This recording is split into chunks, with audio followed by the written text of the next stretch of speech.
දැකලා නැති අල්ලන්න බැරි සෙක්ස් කරන්න බැරි කෙනෙක් එක්ක විවාහ වෙන්න පුළුවන්ද? ඔව් එහෙම දේවල් මේ ලෝකේ වෙලා තියෙනවා. මේ ලෝකේ හරි අමුතුයි මිත්‍රයා. ඒ අය යාවට පස්සේ මිනිස්සුන්ගේ ජීවිත ගොඩක් වෙනස් වෙලා තියෙනවා. මේ ඉන්නේ යුරීනා නොගුචි. මෙයාගේ වයස අවුරුදු 32යි. එයා විවාහ ගිවිස ගැනීමේ උත්සවයක් තියලා එයාගේ ළඟම යාළුවන්ට එන්න කියනවා. හැබැයි විවාහ වෙන්නේ කාත් එක්කද? AI බොයිෆ්‍රෙන්ඩ් කෙනෙක් එක්ක. එයාගේ නම ක්ලවුස්.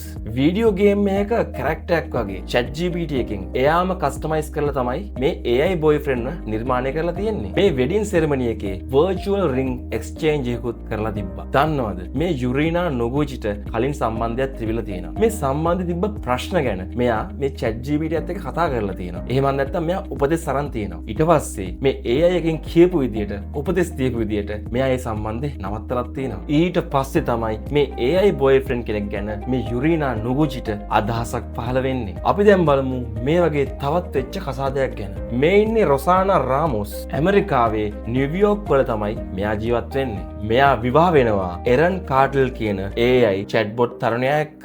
Replika කියන AI companion platform එකක් use කරලා තමයි මේ AI boyfriend ව customize කරලා තියෙන්නේ. ඒ වගේම මේ AI boyfriend ව නිර්මාණය කරලා තියෙන්නේ Attack on Titan කියන anime එකේ රොසානාගේ favoriteම character base කරගෙන. මේ විස්තරේ සඳහන් විදියට මේ relationship එකේ රොසානා මේ AI boyfriend එක්ක photos පවා share කරන් තියෙනවලු. 2022 මෙයාලා affair එක පටන් අරන් 2023 මැරි කරලා තියෙනවා. දැන් රොසානාට අවුරුදු 36ක් වෙනවා. කොහොම හරි රොසානා කියන විදියට මේ විවාහයෙන් පස්සේ ආ ප්‍රෙග්නන්ට් වුණාලු. මේවා ඉතින් ඇත්ත වෙන්න බෑ නේද? අනිත් එක තමයි මේ කිසිම AI මැරේජ් එකක් ලීගල් ඒව නෙමෙයි. මිනිස්සු වෙයි රියල් හියුමන් කෙනෙක් වෙනුවට AI පාර්ට්නර් කෙනෙක් තෝරගන්න පෙළඹෙන්නේ. ඒකට හේතුව තමයි මිනිස්සු මේ වෙද්දි සෑහෙන වැඩ එක්ක හිර වෙලා ඉන්නේ. රියල් රිලේෂන්ෂිප් එකක් මේන්ටේන් කරන්න එයාලට අමාරුයි. ඊළඟ එක තමයි AI කැරක්ටර් එකක් Taman කැමති විදියට Tamanට රෙස්පොන්ඩ් කරනවා. රියල් පාර්ට්නර් කෙනෙක් වගේ නෙමෙයි. අනිත් එක තමයි AI පාර්ට්නර්ස්ලා බොරු කරන්න යල්ලු. ලෝයල්. අනික affair එකක් බ්‍රේක් වෙයි කියලා